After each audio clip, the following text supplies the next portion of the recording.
मिले उन्होंने भी टेस्ट करो और फिर जेड़े कोविड पॉजिटिव ने ट्रीट करो। 3 T's test, trace and treat. ये चीज़ां अगर आप कर सकिए तो तुसी देखो ये अपने पिंड और मोहल्ले कंट्रोल आ सकती है।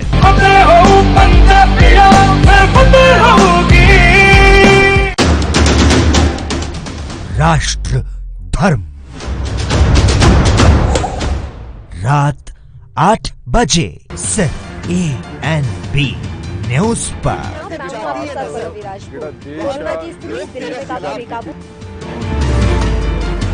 खबरनामा, खबर से असर तक।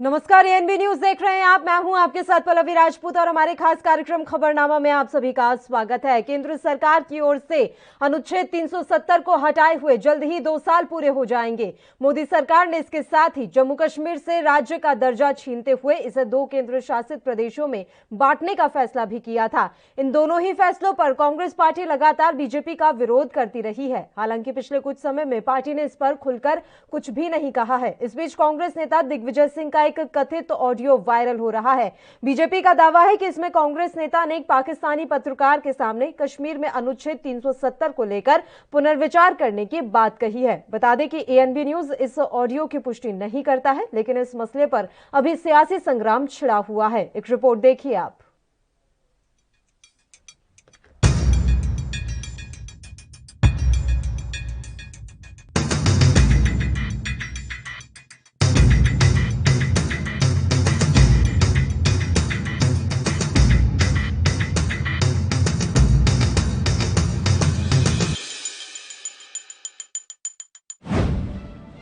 कांग्रेस नेता दिग्विजय सिंह का एक कथित ऑडियो वायरल।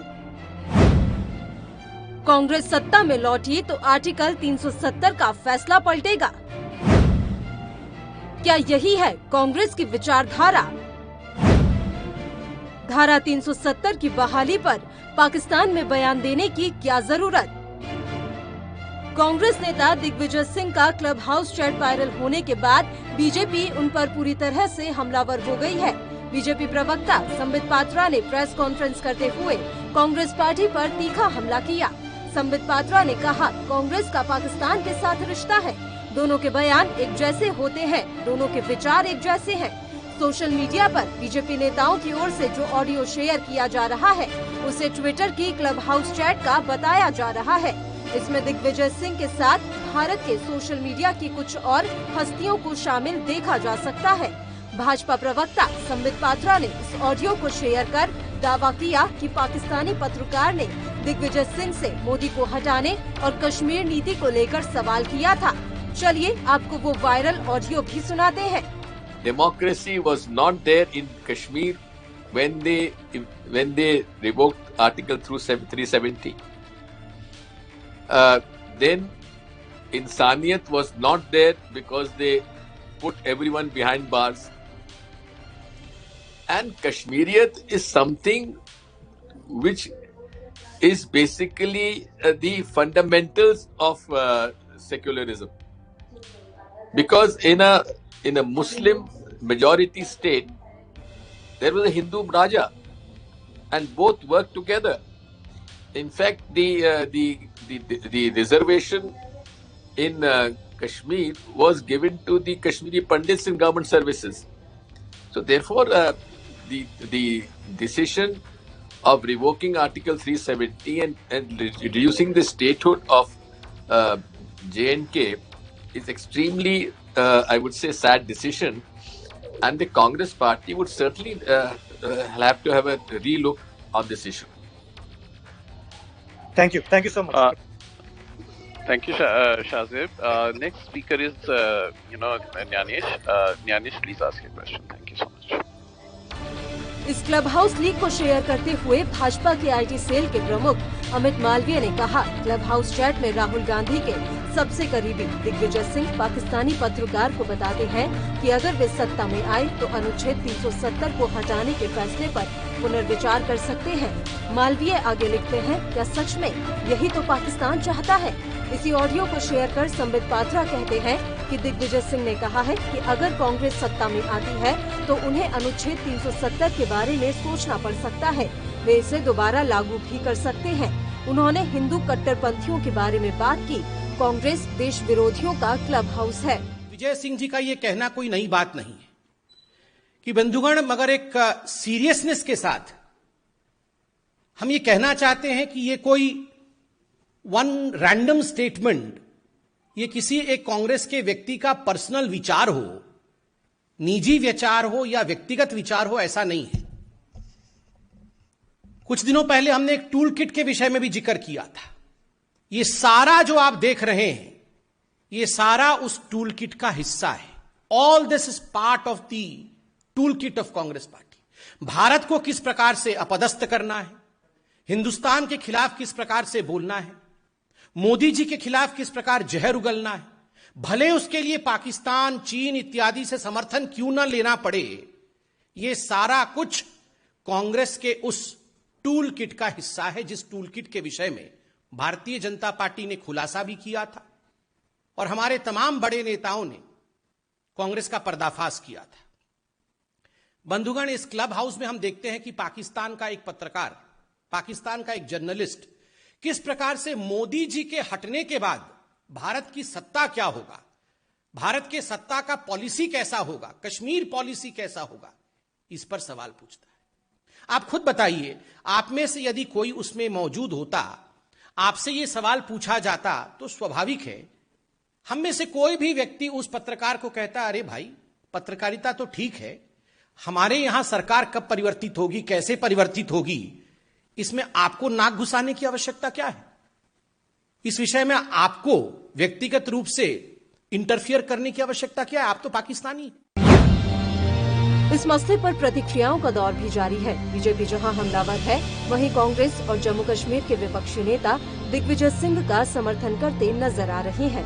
हटा दिया गया है, तब कांग्रेस का ऐसा कहना कि वो सत्ता में आकर 370 दोबारा लाने की कवायद करेंगे, मुझे लगता है ये कारण ही स्वयं में काफी होना चाहिए कि कांग्रेस और उनके घटक दलों को दिल्ली की सत्ता के आसपास कभी न आने दिया जाए। Tweeted in the morning also. I think this is actually a reflection of the mindset of the Congress party, which has sown the seeds of separatism in Kashmir and which is also facilitating the Pakistan or the Islamabad designs in the valley. And whenever Congress party talks like this, it's some music to the ears of Islamabad, and it ends up further perpetuating terrorism, militancy in Jammu and Kashmir, and also encouraging the promoters of this 30-year-long nightmare of militancy. And I'm very grateful to Digvijay Singh ji. He has realized the sentiments of the people, as other parties of the nation who have also spoken about it.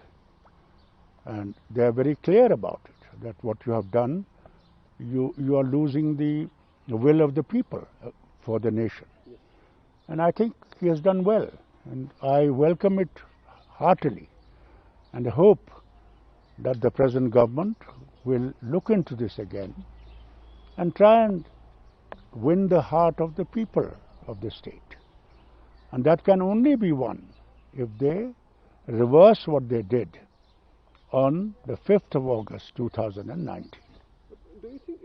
ये तो कोई एक नेता का chatting है, इसका कोई बड़ा महत्व नहीं है। पहले कांग्रेस को तो सत्ता में आने दो, उसका बाद सोचा जाएगा वो क्या करेगा। ये इसमें हमारा कोई कमेंट करने का नहीं है। अगस्त 2019 में जम्मू कश्मीर से हटाई गई थी धारा 370। केंद्र सरकार ने 5 अगस्त 2019 में जम्मू कश्मीर को विशेष राज्य का दर्जा देने वाले आर्टिकल 370 को खत्म कर दिया था। सरकार ने जम्मू कश्मीर और लद्दाख को अलग केंद्र शासित प्रदेश बना दिया था। जम्मू कश्मीर में 20 और लद्दाख में 2 जिले लेह और करगिल शामिल किए गए। तब से ही कांग्रेस इस मामले पर हमलावर है। खैर, अब ये देखने वाली बात रहेगी कि दिग्विजय सिंह के इस बयान के बाद क्या कांग्रेस बैकफुट पर आती है। एएनबी न्यूज के लिए स्पेशल डेस्क की रिपोर्ट।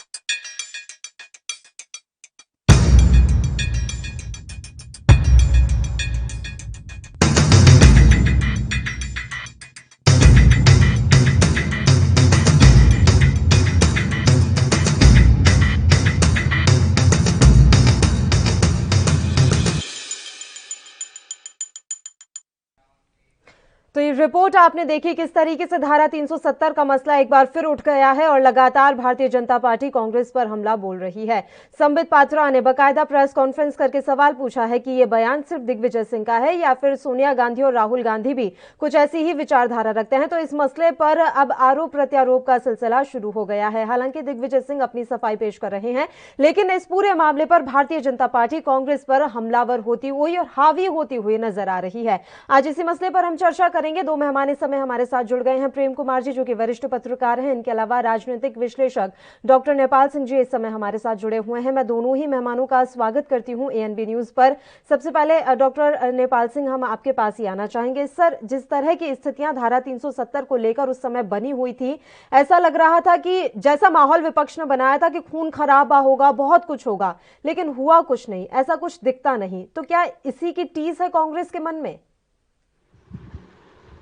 देखिए, कांग्रेस का बड़ा दुर्भाग्य है और इस शीर्ष नेतृत्व का एक, मैंने कहा, ये इनकम्पिटेंसी है कि वो बिन बैठे बीजेपी को एक मुद्दा देते।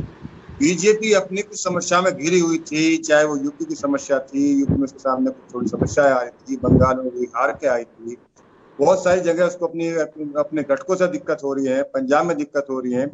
तो अननेसेसरी बैठे बैठे उसने यूपी के लिए फिर एक मुद्दा। इसका कश्मीर में क्या इम्पैक्ट होगा उसके लिए तो कुछ मुझे लगता नहीं कोई इम्पैक्ट वहां पर होने वाला है, लेकिन इसका इम्पैक्ट अब कहीं ना कहीं यूपी के चुनाव में आना। और कांग्रेस ही बैकफुट पर आएगी। कश्मीर के नेता तो बड़े खुश हो रहे हैं, वो तो कह रहे हैं कि दिग्विजय सिंह का बहुत बहुत आभार कि उन्होंने इस मसले को एक बार फिर से उठाया। सर, चर्चा ऐसे ही जारी रहेगी, बस एक छोटे से ब्रेक के लिए हमें यहाँ रुकना है, फौरन हाजिर होंगे।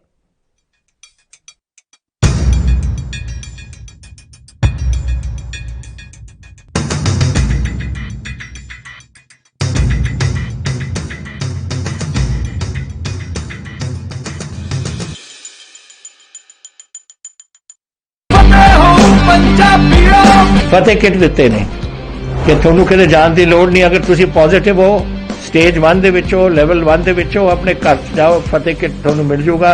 ਬਿਮਾਰੀ ਦਾ ਕੀ ਦਵਾਈ ਲੈਣੀ ਹੈ, कैसे ਲੈਣੀ ਹੈ, ਸਾਰਾ ਕਾਗਜ਼ ਵਿੱਚ ਹੈ। ਕੋਈ ਬੰਦਾ ਆਊਗਾ ਜਿਹੜਾ ਤੁਹਾਨੂੰ ਦੇਊਗਾ ਔਰ ਉਹ ਸਮਝਾਊਗਾ ਵੀ ਤੁਹਾਨੂੰ, ਉਹ ਤੁਸੀਂ ਲਓ। ਫਤਿਹ ਹੋ ਪੰਜਾਬੀਓ, ਫਤਿਹ ਹੋਗੀ।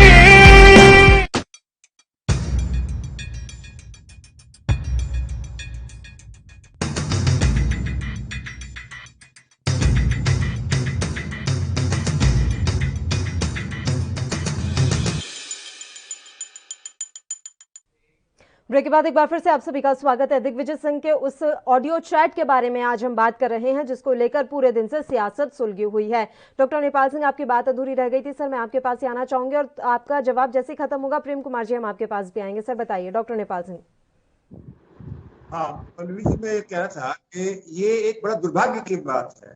कभी कोई मणिशंकर अय्यर जी की तरफ से कोई बयान आ जाएगा, कभी जो है दिग्विजय सिंह तो इस बात के लिए फेमस है ही, वो ध्यान देते हैं। देखिए, पहली बार धारा 370 हटने के बाद में एक बहुत बड़ी शंका वहां के नागरिकों के बीच में थी कि क्या हमारा विकास हो पाएगा या नहीं हो पाएगा, और जो वादा किया जा रहा है वो पूरा होगा या नहीं होगा। अब इसका बात इससे पता चलती है कि वहां पर जो विकास कार्यक्रम चलाए गए सरकार के द्वारा, उनमें लोगों की सहभागिता बढ़ी है और आतंकवाद के खिलाफ जो एक एकजुटता थी वो कहीं ना कहीं आई है। अब ये एक बहुत बड़ी प्रॉब्लम उन नेताओं के लिए है जिन्होंने सारी जिंदगी आतंकवाद की फसल के ऊपर कश्मीर मुद्दे को जिंदा रखा है, चाहे उसमें फारूक जी हो, चाहे दूसरे लोग हो, उसमें चाहे मुफ्ती जी का परिवार हो, कोई भी व्यक्ति हो। अब मुझे नहीं समझ में आता राजनीतिक रूप से कि इस चीज को इस समय पर, जब भाजपा खुद स्ट्रेस में थी, उसको कोविड पे लोगों को घेरा जा रहा था, कोवैक्सीन की तैयारी में घेरा जा रहा था, वैक्सीन जा रहा था, चुनाव में घेरा जा रहा था, दिग्विजय सिंह बैठ के एक ऐसा मुद्दा क्यों दे देते हैं कि जिससे कि उसके पास और दूसरी चीज ड्राइव होती है। हो सकता है दिग्विजय सिंह का कोई ऐसा इंटरेस्ट हो कि वो भाजपा को इनडायरेक्टली सपोर्ट करो, बट ये ना राजनीतिक परिपक्वता है ना राजनीतिक दूरदर्शिता है। हाँ, जहां तक बात इस बात की है कि ऐसी अपरिपक्वता और ऐसी अदूरदर्शिता पर यदि शीर्ष नेतृत्व अपना कोई कमेंट समय रहते नहीं करता तो वो उसकी विचारधारा मानी जाती है, और यदि ये विचारधारा उसकी मानी जाती है तो फिर राष्ट्रीय मुद्दा बन जाता है। यदि इसमें राहुल गांधी प्रतिक्रिया, अब देखिए ना, राहुल गांधी को प्रतिक्रिया करने के लिए सोना पड़ेगा इसके ऊपर, या तो प्रतिक्रिया करेंगे, नहीं तो प्रतिक्रिया करेंगे तो उसकी विचारधारा, इनकी विचारधारा को राहुल गांधी विचारधारा मानी जाएगी, और राहुल गांधी जी का जो चुप्पी है वो कांग्रेस की विचारधारा मानी जाएगी, और मुद्दा जो है यहाँ पर हो जाएगा कि पाकिस्तान वर्सेस हिंदुस्तान। और वो कहेंगे कि पाकिस्तान के लिए वो बहुत चिंतित है, पाकिस्तानी पत्रकारों को बता रहे हैं कि हम 370 आएंगे, तो इसको इसका एजेंडा क्लियर हो गया कि कांग्रेस ये कहेगी, पता नहीं वो कब सत्ता में आएगी भी या नहीं आएगी, लेकिन उसने एजेंडा क्लियर कर दिया कि हम यदि सत्ता में आएंगे तो हम 370 हटाएंगे। अब यही मुद्दा जो है यूपी के चुनाव में बन जाएगा।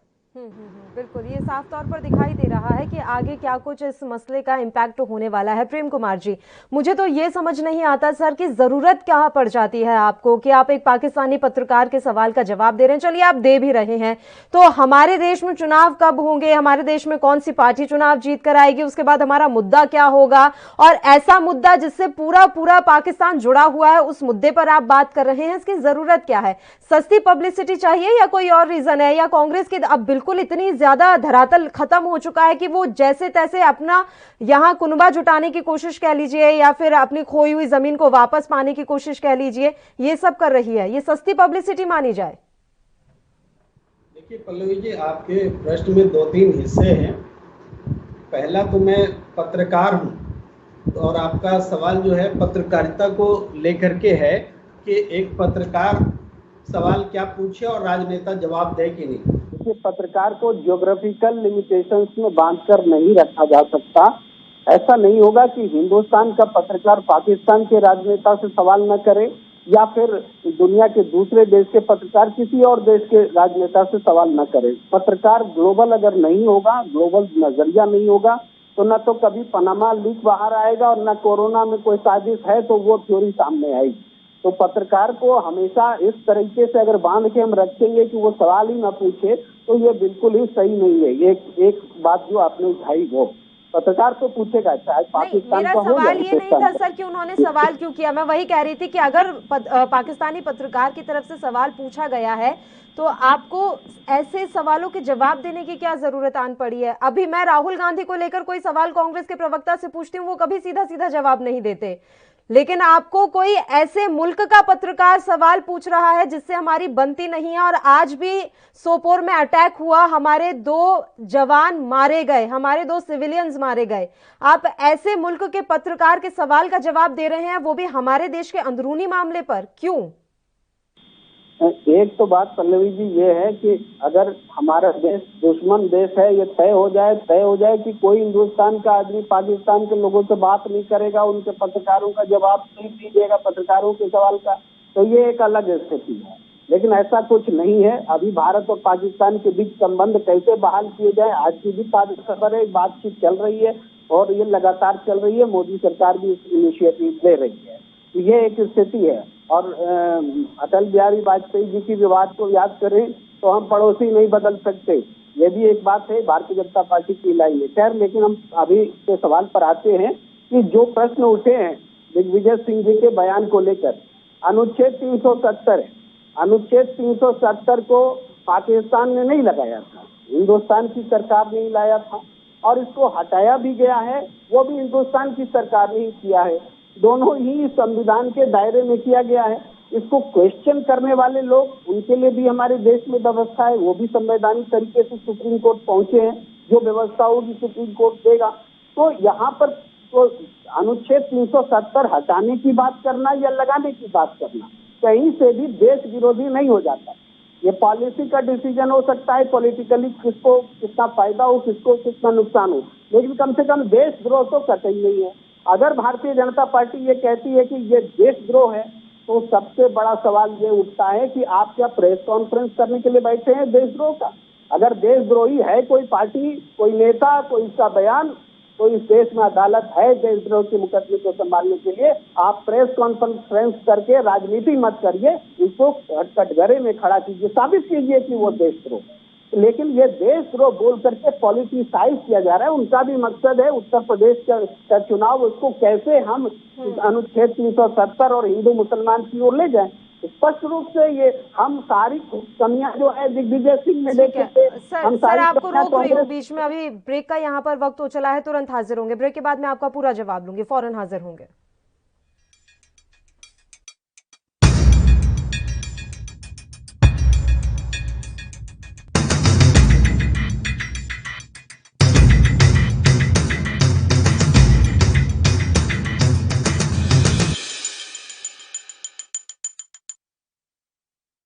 कोरोना वायरस ਨੂੰ ਅਸੀਂ ਤਾਂ ਹੀ ਹਰਾ ਸਕਦੇ ਹਾਂ ਜੇਕਰ ਅਸੀਂ ਆਪਣੇ ਵੱਧ ਤੋਂ ਵੱਧ ਟੈਸਟ ਕਰਵਾਵਾਂਗੇ ਤੇ ਵੈਕਸੀਨੇਸ਼ਨ ਲਗਵਾਵਾਂਗੇ।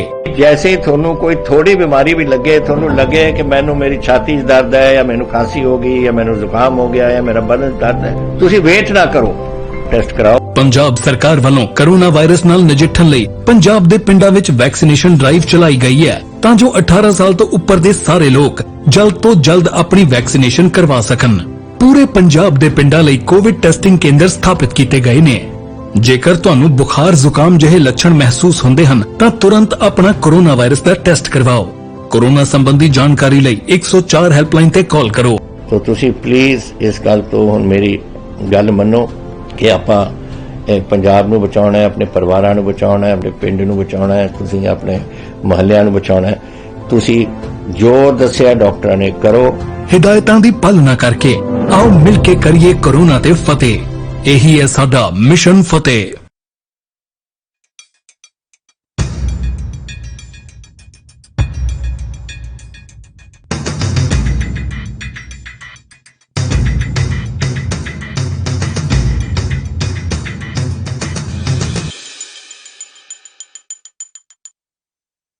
ब्रेक के बाद एक बार फिर से आप सभी का स्वागत है। प्रेम कुमार जी का रुख कर लेते हैं, उनकी बात अधूरी रह गई थी। सर बताइए, आप कह रहे थे कि यूपी चुनाव को देखते हुए ये तमाम चीजें हो रही हैं। निश्चित रूप से मेरा ये मानना है कि ये तो विचार व्यक्त करना किसी भी अलग अलग फोरम में, चाहे वो कोई क्लब हाउस हो, चाहे चैट हो, टेलीफोन हो, आर्टिकल हो, ये सतत प्रक्रिया है, होती रहती है। और उनमें कौन सी बात किसको सूट करती है उसके हिसाब से पॉलिटिसाइज करते हैं। ये मुद्दा दिग्विजय सिंह ने बोला जरूर है, लेकिन ये मुद्दा बनाया गया भारतीय जनता पार्टी का, और दिग्विजय सिंह ने अपनी पार्टी लाइन से हटकर कुछ भी नहीं बोला है। दिग्विजय सिंह ने ये कहा है कि हम सत्ता में आएंगे, पुनर्विचार करेंगे। वो पुनर्विचार तो संविधान के दायरे में ही करेगी ना सरकार। कोई सरकार किसी भी बात पर संविधान के बाहर जाकर के तो पुनर्विचार नहीं कर सकती। तो इसमें देशद्रोह जैसी बात कहाँ से आ जाती है। इसलिए पूरी तरह से ये पॉलिटिसाइज किया हुआ मुद्दा है। अब हम बोलना और अपने विचार रखना भी बंद कर दें। ये इस तरह का माहौल जो है बन रहा है, जो सही नहीं। जी डॉक्टर नेपाल सिंह, कितना इत्तेफाक रखते हैं आप प्रेम कुमार जी की बातों से? और सीधी सी बात यह है, दिग्विजय सिंह की अकेले की विचारधारा है या फिर पूरे गांधी परिवार की और पूरी कांग्रेस की मानी जाए? नहीं, देखिए, एक बात से मैं सहमत करता हूँ अपने साथी की कि बोलने का अधिकार सबको है, और जो वहाँ के पत्रकार हैं वो मुद्दा उठाएंगे जो वहाँ की जनता की आवाज है। जनरली पत्रकार क्या होता है, जनता की आवाज होती है। और 370 हटाना पंजाब पाकिस्तान में एक प्रमुख मुद्दा है। तो वहाँ के पत्रकार ने तो ठीक क्वेश्चन पूछा, उसने कोई गलत पूछा नहीं, अपने देश के हिसाब से पूछा, अपनी जरूरत के हिसाब से पूछा, अपनी जनता की भावना के हिसाब से पूछा। अब ये हमारी परिपक्वता के उस पर क्या जवाब दें? उसमें उनका जवाब जो दिया जाएगा वो व्यक्तिगत था। वो या तो कहते मेरी व्यक्तिगत राय है। उन्होंने कहा कि कांग्रेस यदि आएगी तो सब पुनर्विचार करेगी, इसको हटाएगी। अब यदि ऐसा विचार और ऐसी व्यक्ति कांग्रेस के बिहाफ पर यदि किसी वरिष्ठ नेता ने की है तो या तो इसको सीमित किया जाए इस बात के लिए कि वे कोई बयान दे वरिष्ठ व्यक्ति जो तो आपको क्या लग रहा है सर, राहुल गांधी आकर इस पर सफाई पेश करेंगे? वो तो हर बात पे ट्वीट कर देते हैं, उनको तो एक भी नीति समझ नहीं आ रही। दिन में 6-6 ट्वीट उनके आ जाते हैं। तो इस मसले पर उनकी तरफ से कोई ट्वीट आना चाहिए या नहीं? आपके हिसाब से क्या होना चाहिए? मेरा एक सवाल ये भी रहेगा सर। बस एक छोटे से ब्रेक के लिए हम और रुक रहे हैं, फौरन हाजिर होंगे।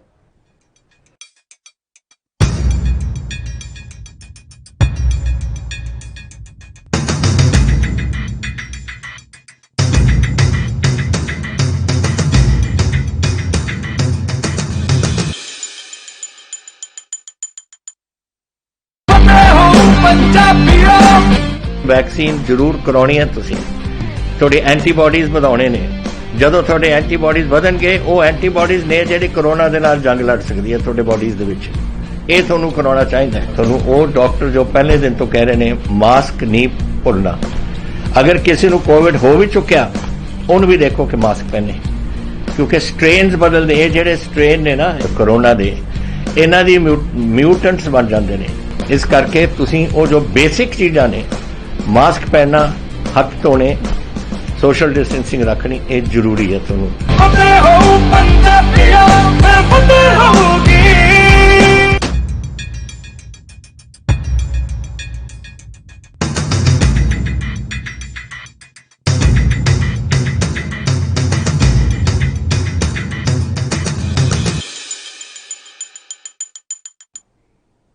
ब्रेक के बाद एक बार फिर से खबरनामा में आप सभी का स्वागत है। दिग्विजय सिंह के मसले पर आज हम चर्चा कर रहे हैं। उनका एक ऑडियो इस समय काफी वायरल हो रहा है जिसको लेकर अभी आर पार की लड़ाई छिड़ी हुई है। इसी मसले पर चर्चा करने के लिए दोनों मेहमान लगातार हमारे साथ जुड़े हुए हैं। डॉक्टर नेपाल सिंह आपके ही पास आना चाहेंगे सर, बताइए।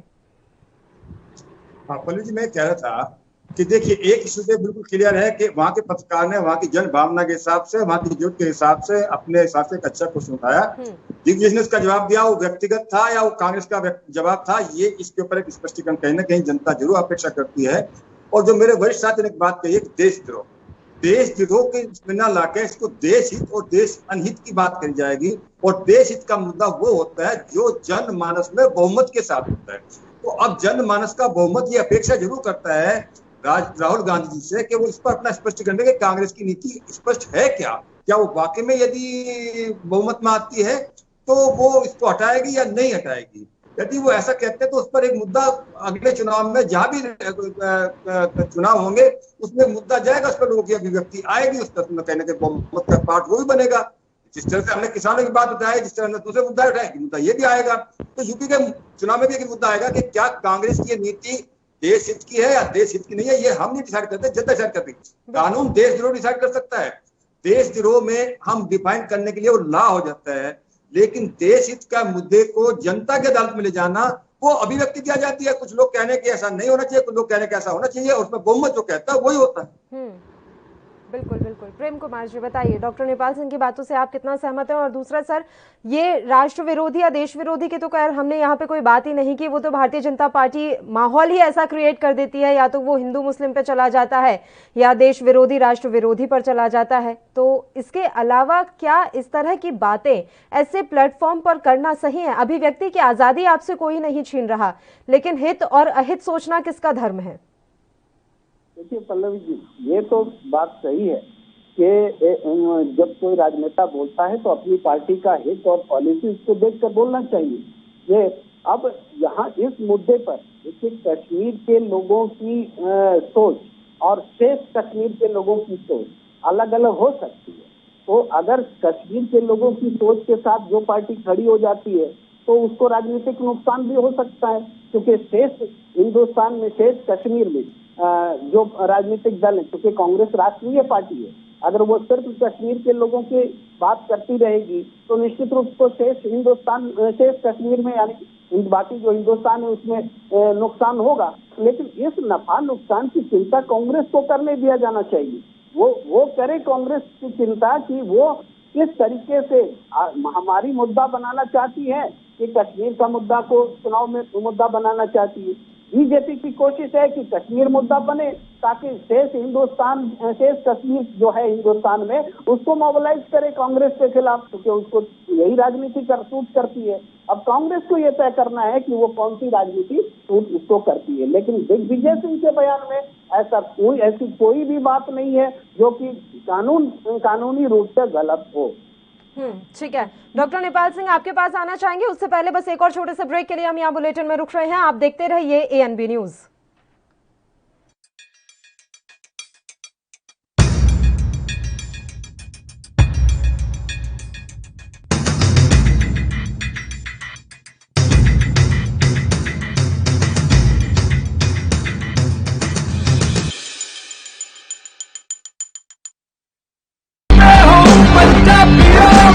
रूरल कोरोना वॉलंटियर्स कह के एक 7 ਬੰਦਿਆਂ ਦਾ ਗਰੁੱਪ ਹਰ ਪਿੰਡ ਦੇ ਵਿੱਚ ਬਣਾਇਆ ਜਾਏ। ਉਹ 7 ਮੈਂਬਰ ਦਾ ਗਰੁੱਪ ਆਪਣੇ ਪਿੰਡਾਂ ਦੇ ਵਿੱਚ ਘੁੰਮੇ ਔਰ ਇਹਦੇ ਵਿੱਚ ਉਹਨਾਂ ਨੂੰ ਐਮਫਸਾਈਜ਼ ਕਰਨਾ ਚਾਹੀਦਾ ਹੈ ਟੈਸਟ ਕਰੋ ਜੈਸੇ ਮੈਂ ਤੁਹਾਨੂੰ ਦੱਸਿਆ ਜਿੱਥੇ ਫਿਰ ਅਗਰ ਕੋਈ ਪੋਜ਼ਿਟਿਵ ਨਿਕਲਿਆ ਉਹ ਕਿਹਨੂੰ ਮਿਲਿਆ ਉਹਨੂੰ ਟ੍ਰੇਸ ਕਰੋ ਕਿ ਜਾ ਕੇ ਦੇਖੋ ਕਿ ਕਿਹਨੂੰ ਮਿਲਿਆ ਉਹਨੂੰ ਵੀ ਟੈਸਟ ਕਰੋ ਔਰ ਫਿਰ ਜਿਹੜੇ ਕੋਵਿਡ ਪੋਜ਼ਿਟਿਵ ਨੇ ਟ੍ਰੀਟ ਕਰੋ 3 T's test trace and treat ਇਹ ਚੀਜ਼ਾਂ ਅਗਰ ਆਪਾਂ ਕਰ ਸਕੀਏ ਤਾਂ ਤੁਸੀਂ ਦੇਖੋ ਇਹਦੇ ਚ ਆਪਣੇ ਪਿੰਡ ਚ ਔਰ ਮੁਹੱਲਿਆਂ ਚ ਕੰਟਰੋਲ ਆ ਸਕਦੀ ਹੈ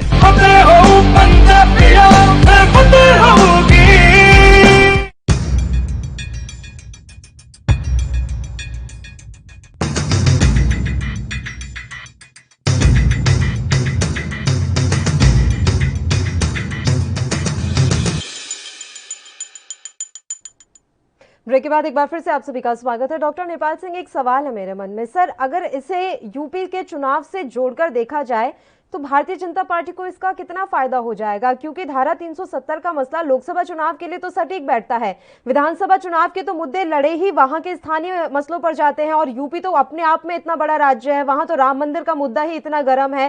तो आपको लग रहा है कि धारा 370 के मसले पर कोई ज्यादा फुटेज खा पाएगी बीजेपी? देखिए पल्लवी जी, एक चीज को हमें बड़ी स्पष्टता के साथ समझना पड़ेगा, विचारधारा हर एक पार्टी की अपनी अपनी विचारधारा होती है। यदि आप भाजपा की रिएक्शन देखें इस पूरे जो वक्तव्य जो आया माननीय दिग्विजय सिंह जी का, उसमें वो कह रहे हैं कि कांग्रेस की विचारधारा ही प्रो पाकिस्तानी, वो ये स्टेब्लिश करने की कोशिश कर रहे हैं। और आप इसको थोड़ा समझने की कोशिश कीजिए कि यदि दोनों सरकारों का, दोनों पार्टियों का यदि आप विचार देखें, भाजपा कश्मीर को देश से अलग नहीं सोचती है, वो कहती है एक संविधान एक देश, लेकिन कांग्रेस हमेशा उसको स्पेशल दर्जा देकर उसको एक अलग हिस्सा मानती है और एक अलग प्रोटेक्टेड एरिया मानती है। यही विचारधारा का फर्क है और इस विचारधारा के गैप में ही एक राजनीतिक मुद्दा तैयार होता है। राजनीतिक मुद्दा तैयार अब ये होगा, अभी तो एक कश्मीर पर है, फिर ये जाकर माइनॉरिटी और मेजॉरिटी पर आ जाएगा यूपी में। इस पर कोई अवैसी प्रतिक्रिया कर देगा, फिर कोई मौलवी प्रतिक्रिया कर देगा, कोई हिंदू प्रतिक्रिया कर देगा और ये धीरे धीरे धीरे मुद्दा, तो ये एक गलत, मेरा यही बात है कि राजनीतिक परिपक्व रूप से ये बिल्कुल भी उचित नहीं है कि ऐसे मुद्दों को छुआ जाए जो बिन बैठे भाजपा को एक नया मुद्दा पकड़ा देती है। कांग्रेस हो या कोई भी अलग पार्टी है कि भाजपा के साथ टक्कर लेना, तो उनको उन मुद्दों पर जाना चाहिए जहां भाजपा अपना को खुद कमजोर पा रही है। अब मेरी समझ नहीं आता, राहुल गांधी की व्यवस्था होगी, वो नहीं जवाब देंगे तो कहेंगे देखिए साहब, कांग्रेस की पूरी सोच ही पाकिस्तान के साथ है। नहीं, एक बात बताइए सर, अगर दिग्विजय के बयान को कांग्रेस सही मान रही होती तो आपको नहीं लगता कि अभी तक एक प्रेस कॉन्फ्रेंस हो चुकी होती और दिग्विजय के बयान पर सफाइयां पेश हो गई होती या राहुल गांधी ट्वीट कर चुके होते? कहीं ना कहीं वो खुद मान रहे हैं कि ये मसला थोड़ा गंभीर है और इस पर जो कुछ भी अभी सामने निकल कर आया वो ठीक नहीं है। यही वजह है कि कांग्रेस की तरफ से ना तो अभी तक कोई सफाई के लिए प्रेस कॉन्फ्रेंस की गई, ना अभी तक किसी का कोई ट्वीट आया है। क्या वजह मानी जाए? हाँ, छोटे मोटे जो प्रवक्ता हैं वो थोड़ा बहुत कुछ कह दे रहे हैं, लेकिन खुलकर वो भी नहीं बात कर पा रहे हैं इस पर। नहीं, देखिए पल्लवी जी, इसमें समझना पड़ेगा कि दिग्विजय सिंह एक इतने वरिष्ठ नेता है कि उनके बाद यदि कोई वरिष्ठता क्रम है तो उन्होंने छोड़ा नहीं। अब राहुल गांधी इसमें स्पष्टीकरण दे सकते हैं, हमारे दूसरी पार्टी में तो और भी हो सकता है कि उनके बाद कुछ सेकंड लाइन है, थर्ड लाइन है, फोर्थ लाइन है, वो दे सकते हैं। लेकिन कांग्रेस का जो गिरता हुआ स्तर है उसके साथ में तो बात तो स्तर बचा नहीं है। अब राहुल गांधी को देना पड़ेगा, राहुल गांधी की व्यवस्था है। अब ये अंग्रेजी में कहावत है, suicide is a permanent solution for a temporary. और कांग्रेस आज की डेट में इस पूरे को अप्लाई करते जा रही है। मुझे तो बार बार इस बात का बड़ा दुख होता है, इतनी बड़ी विचारधारा की पार्टी, इतनी बड़ी पार्टी, इतने बड़े लोगों की डायनेमिक के साथ जुड़ी हुई पार्टी, उसमें ऐसे उछले बयान क्यों देते हैं? मणिशंकर कहेंगे कमीना, वो शब्द है क्या? अब इस मुद्दे को वहां छोड़ने की जरूरत क्या थी? आप यूपी के मुद्दे पर बात करिए, कोरोना पर बात करिए, आप जो तराई मच गई है उस पर बात करिए, बहुत सारे तूफान आए उस पर बात करिए, बेरोजगारी पर बात करिए, उद्योग पर बात करिए, इकोनॉमी पर बात करिए, इतने मुद्दे थे। मुझे तो ऐसा लगता है कि कांग्रेस के कुछ लोग ही कांग्रेस को खत्म करना चाहते हैं। प्रेम कुमार जी, ये कोई पहला मसला नहीं है, इससे पहले भी दिग्विजय सिंह के कई बयान, उनकी कुछ फोटोज भी ऐसे वायरल हुई थी। अभी हमने हाल ही में देखा है कि कमलनाथ ने भी बैक टू बैक 2-3 ऐसी बातें कह दी कि उन पर तो वाकई में राष्ट्र विरोध को लेकर FIR दर्ज हो गई थी मध्य प्रदेश में। तो हम यही समझना चाहते हैं कि कांग्रेस आला कमान को क्या अपने नेताओं को भी कह देना चाहिए कि आप थोड़ा सोच समझ कर बात कीजिए, या अपने बयानवीरों को आप कुछ हिदायत देने की जरूरत है उन्हें? देखिए, पहली बात तो मैं नेपाल सिंह की बात से सहमत हूँ और वो जो कह रहे हैं एक बात कह रहे हैं कि कांग्रेस की एक सोच है कश्मीर को लेकर के, जो बाय डिफॉल्ट सोच है, तो निश्चित रूप से कांग्रेस की एक सोच है। लेकिन यहाँ पर एक बात मैं असहमत भी हूँ, वो ये कि अनुच्छेद 370 चाहे हटा हो, उससे पहले भी जम्मू कश्मीर हिंदुस्तान का हिस्सा था और हटने के बाद भी वो हिंदुस्तान का ही हिस्सा है, कोई पाकिस्तान में नहीं चला गया।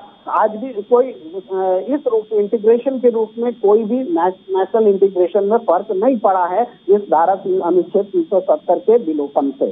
एक बात।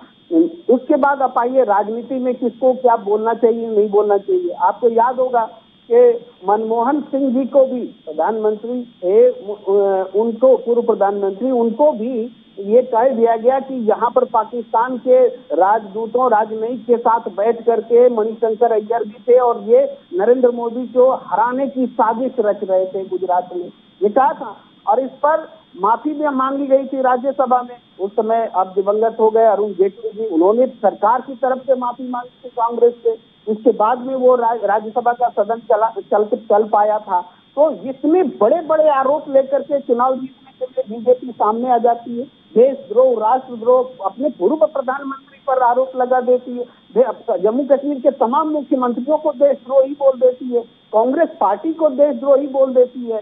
ये कौन सी राजनीतिक परंपरा है कि आप चुनाव जीतने के लिए कोई भी आरोप लगा देंगे? आपको अगर आरोप लगाना है इतना गंभीर तो आप प्रूव करिए, अदरवाइज इस तरह के आरोप लगाते हैं तो आप धीरे धीरे अप्रासंगिक हो जाएंगे। आज जरूर भारतीय जनता पार्टी इन नारों से चैंपियन हो रही है, लेकिन जनता आज ही जा चुकी है। महामारी में देख रही है, उनकी कुव्यवस्था देख रही है, अर्थव्यवस्था देख रही है कि कितनी बुरी स्थिति में, रोजगार छीन चुके हैं, गरीबी रेखा से नीचे जो तादाद है वो बहुत बड़ी हो चुकी है। अभी बोलने वाली थी प्रेम कुमार जी, इतने गंभीर मसले हैं हमारे देश में। मुझे लगता है कि धारा 370 का मसला तो अब खत्म हो जाना चाहिए, इस पर बातचीत की अब कोई गुंजाइश बाकी नहीं रह गई। आप बात कीजिए ना भुखमरी पर, आप बात कीजिए ना अर्थव्यवस्था पर, आप बात कीजिए ना बेरोजगार पर, आप बात कीजिए शिक्षा के स्तर पर, आप बात कीजिए स्वास्थ्य व्यवस्थाओं के ऊपर जिनकी तो पोल खुल गई अभी कोरोना की दूसरी वेव में। आप इन पर बात क्यों नहीं करते हैं? आपको कहां जरूरत पड़ रही है धारा 370 के मसले पर बात करने की, या इस मसले पर कोई बयान देने की, या इस तरह के बयान देने की अब मेरा भारत महान नहीं रहा, ये बयान देने की कहां जरूरत पड़ गई? मैं ये जानना चाहती हूं। और ये जानते हुए भी कि आईटी सेल तो वो अपना इतना मजबूत रखते हैं कि वो बैठे बिठाए अभी मुझे भी देशद्रोही बना सकते हैं। तो आप ऐसे माहौल में थोड़ा सेंसिटिवली अगर रिएक्ट करेंगे तो इसमें किसका भला और किसका नुकसान? देखिए पल्लवी जी, मूल बात ये है कि इस मुद्दे को कब सेट करना है, इसमें जितनी पारंगत, जितनी निपुणता भारतीय जनता पार्टी के पास है, जितने संसाधन उनके पास है, उतना किसी के पास नहीं है। अब महंगाई को लेकर के तो कांग्रेस ने कल किया था पूरे देश में प्रदर्शन, कितनी मीडिया में चला, नहीं चल पाया ना। लेकिन ये एक बार प्रेस कॉन्फ्रेंस कर दिए जिसका कोई आधार नहीं है, कांग्रेस को बना दिया देशद्रोही, दिग्विजय सिंह को कह दिया देशद्रोही, पूरी मीडिया में हम लोग डिबेट कर रहे हैं। ये स्थिति है, हम मानते हैं। कुमार जी, मैं आपको विश्वास दिलाती हूँ, आप 2 दिन हमारे चैनल को पूरा देखिए सर।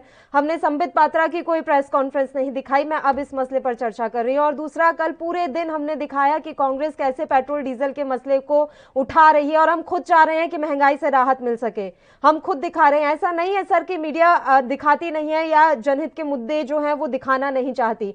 बाकी चैनल्स का मुझे पता नहीं सर, हम ये दिखाते हैं। मैंने कल पूरे दिन इस पर डिबेट की है कि आप बताइए महंगाई को कैसे कंट्रोल में किया जा सके। हम कुछ चाहते हैं, लेकिन हम आपसे भी यही उम्मीद करते हैं, हम हर पार्टी से यही उम्मीद करते हैं कि अभी आप देश हित के मुद्दों पर जाइए। सेंटिमेंट्स के मुद्दे बहुत हैं, लड़ लेंगे, जब लोकसभा का चुनाव आएगा तब ये सेंटिमेंट्स के मुद्दे उठाइएगा, क्योंकि ये वाकई में सेंटिमेंट से ही जुड़ा हुआ है। अभी तो अर्थव्यवस्था, गरीबी, बेरोजगारी, ये बहुत बड़े मुद्दे हैं, हमें इन पर ध्यान देना चाहिए कि लोगों की नौकरियां छिन गई है, वो बेचारे कैसे अपना घर इस समय चला रहे होंगे। एक छोटे से ब्रेक के लिए बुलेटिन में रुक रहे हैं, फौरन हाजिर होंगे।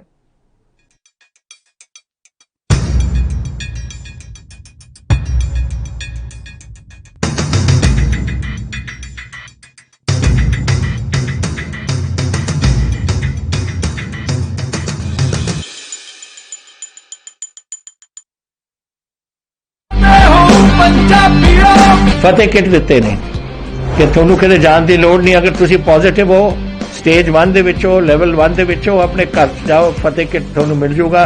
ਬਿਮਾਰੀ ਕੀ ਦਵਾਈ ਲੈਣੀ ਹੈ, कैसे ਲੈਣੀ है, सारा कागज ਵਿੱਚ है।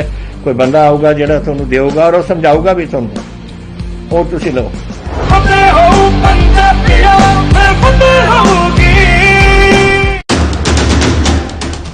राष्ट्र धर्म।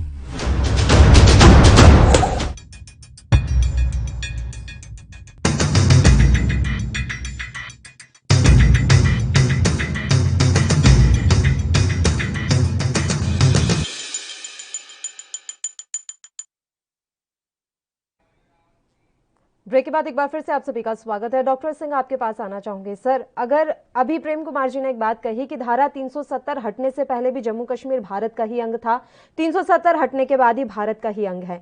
अगर इतनी सिंपल सी ये बात है तो उन्हें अंतर्राष्ट्रीय प्लेटफॉर्म पर जाकर ये बात क्यों कहनी पड़ रही है दिग्विजय को कि अगर हमारी सरकार आएगी तो हम पुनर्विचार करेंगे इसकी बहाली पर?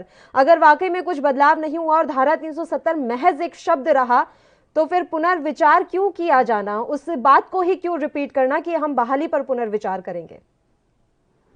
नहीं पल्लवी जी, इसको थोड़ा सा और गहराई समझना पड़ेगा। धारा 370 के बाद में हटने के बाद में एक चेंज है। वो चेंज ये है कि धारा 370 के बाद में अभी 3 प्रांत है, ठीक है ना, और उस 3 प्रांत में से 2 प्रांत 370 का जो है स्वागत कर रहे हैं। एक प्रांत में कोई बहुत क्रिया जो है, प्रतिक्रिया जो है बहुत खुली नहीं है। अब यही इस ग्रे एरिया को राजनीतिक व्यक्ति अपनी दूरदर्शिता के हिसाब से उठाता है। ठीक है, गलत हो सकती है उसके बाद राजनीतिक व्यक्ति भी अपनी जो। अब ये देखिए, इस पर जो प्रतिक्रिया आती है वो ये कहना चाहते हैं कि साहब देखिए 370 हटने बाद में जम्मू बहुत खुश है, लद्दाख बहुत खुश है, सिर्फ ये प्लीज कर रहे हैं कांग्रेस सिर्फ घाटी के लोगों को, और घाटी के लोगों में फिर घाटी के लोगों का जब दिमाग में डाला जाता है तो मीडिया की वो खबरें आ जाती हैं जहां हमारे सैनिकों को मारा जाता था, उनके खिलाफ डंडे किए जाते थे, काले झंडे तिरंगा को जलाया जाता था, वो फिर जो है पाकिस्तान जिंदाबाद के नारे लगाए जाते थे, आईएसआई के झंडे लगाए जाते थे। तो वो चाहे वो झूठे थे सच्चे थे, वो फिर आम जनता के दिमाग में उठने शुरू होते हैं और उसको लाके वो जो माइनॉरिटी का केस वहां से उठेगा उसको लाके यूपी में घुसा दिया जाएगा कि देखिए कांग्रेस इस सोच एक वर्ग को प्लीज करने की है, वो रोहिंग्या की बात नहीं करेगी, वो जनसंख्या की बात नहीं करेगी, 3 तलाक की बात नहीं करेगी, वो कश्मीर को भी बांटने की कुछ नहीं है क्योंकि इसमें 2 प्रांत अलग अलग हो गए, वो चाहते हैं सब लोग के रहे। तो तो वो जाके पूरे मुद्दे को एक साथ, पर फिर वही क्वेश्चन आता है जो आपने बड़ा अच्छा क्वेश्चन, ऐसी क्या व्यवस्था है मेजर मुद्दों से हटके इन माइनर मुद्दों जाती है। अगर ये चुनाव व्यवस्था है तो मैं समझता हूँ इससे चुनाव में कोई लाभ होने वाला नहीं है। उसका स्पष्ट कारण आपने बंगाल में देख लिया है। बंगाल में माइनॉरिटी के लोगों ने इस बार किसी को भी वोट नहीं दिया जी। ना कांग्रेस को दिया, ना लेफ्ट को दिया, और कांग्रेस और लेफ्ट के जो वो कैंडिडेट जो माइनॉरिटी से थे उनको भी नहीं दिया, उन्हें सिर्फ उसको दिया जो टीएमसी। तो यूपी में इनको कोई इसका बेनिफिट नहीं मिल रहा है। यूपी में इसका बेनिफिट जाएगा तो सपा के पास जाएगा, वोट जो इकट्ठे होंगे सपा कांग्रेस खत्म। तो जब कांग्रेस राजनीतिक रूप से खत्म हो रही है, सोच के रूप से खत्म हो रही है, संगठनात्मक रूप से खत्म हो रही है, तो मुझे समझ नहीं आता कि उनकी दूरदर्शिता कहाँ चली गई है। राहुल गांधी जी की दूरदर्शिता कहाँ चली गई है? तो उनके पास है ही नहीं, यदि है तो वो रिएक्ट क्यों नहीं करते, एक परिपक्व नेतृत्व की तरह से क्यों नहीं बोलते? उनको बोलना चाहिए कि देश में गरीबी मुद्दा होना चाहिए, उनका बोलना चाहिए कि देश में बेरोजगारी मुद्दा होना चाहिए, देश में अर्थव्यवस्था मुद्दा होना चाहिए। हम 370 के मुद्दे पर अभी नहीं जाना चाहते। ये संवैधानिक व्यवस्था है। ठीक है प्रेम कुमार जी, ये बात नवाब मलिक भी कह चुके हैं। उन्होंने भी ये बात कही थी कि परिपक्वता और निरंतरता की अभी कमी है। बराक ओबामा का जो अभी पुस्तक आई थी उसको लेकर उन्होंने ये प्रतिक्रिया काफी पहले दी थी। क्योंकि मैं थोड़ा सा अभी मुद्दे से हटकर ये सवाल कर रही हूँ राहुल गांधी पर, तो आपको ऐसा नहीं लगता सर कि जब इस तरह का कोई बयान उनके किसी दिग्गज नेता की तरफ से दे दिया जाता है तो उन्हें भी थोड़ी समझदारी दिखाते हुए डैमेज कंट्रोल के लिए आगे आना चाहिए? देखिए पल्लवी जी, ये बात तो निश्चित रूप से किसी भी नेतृत्व के लिए ये जरूरी है कि जब कभी भी ऐसी स्थिति पैदा हो जबकि भ्रम की स्थिति बने, तब पार्टी नेतृत्व को किसी न किसी तरीके से क्लैरिफिकेशन लेकर के सामने आना चाहिए। ये नेतृत्व चूंकि पिछले दौर में खुद सांगठनिक कभी के दौर से कांग्रेस गुजरी है और G23 और तमाम चीजें पार्टी के भीतर चल रही हैं, तो ये चीजें जरूर हैं कि जिस मजबूती के साथ में जिस क्लैरिफिकेशन लेकर के आना चाहिए, वो मैं भी मानता हूं कि जैसे कोई नेता किसी विषय पर इस तरीके से भाषण दे दे कि एक एक बात स्पष्ट हो जाए, वो स्थिति कांग्रेस में नहीं दिखती। इसका फायदा ये एडवांटेज बीजेपी को है। उसके पास बहुत अच्छे वक्ता हैं, अपनी बात को बहुत स्पष्टता से रखते हैं, ये उनका फायदा है। लेकिन ये कहना कि जैसे कांग्रेस हमेशा आत्मघाती गोल करती है, दरअसल आत्मघाती गोल की बात नहीं है। कांग्रेस और भी बहुत सारी कांग्रेस के नेता बात बोलते रहते हैं, इसमें बीजेपी इतने उनके संसाधन मजबूत हैं, चीजों को परिपक्वता से छून लेते हैं कि कौन सा मुद्दा उनको सूट करने वाला है।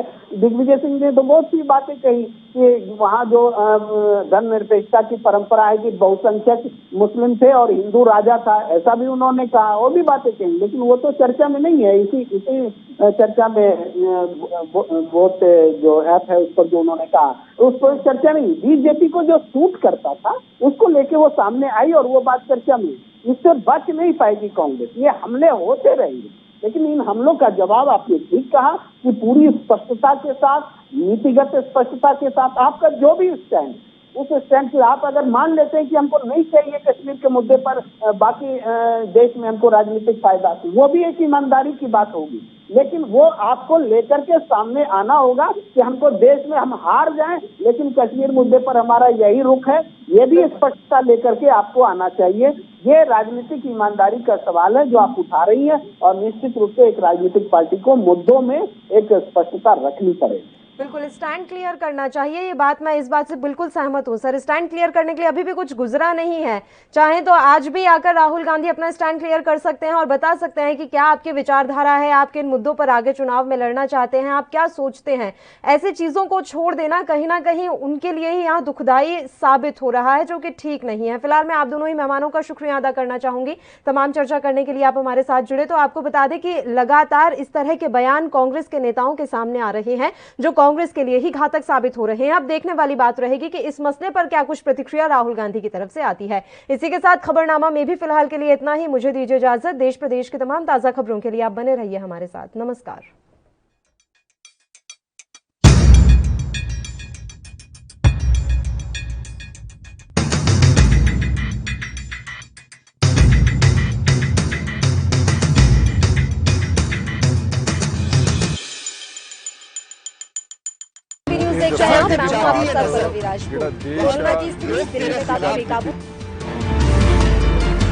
खबरनामा, खबर से असर तक।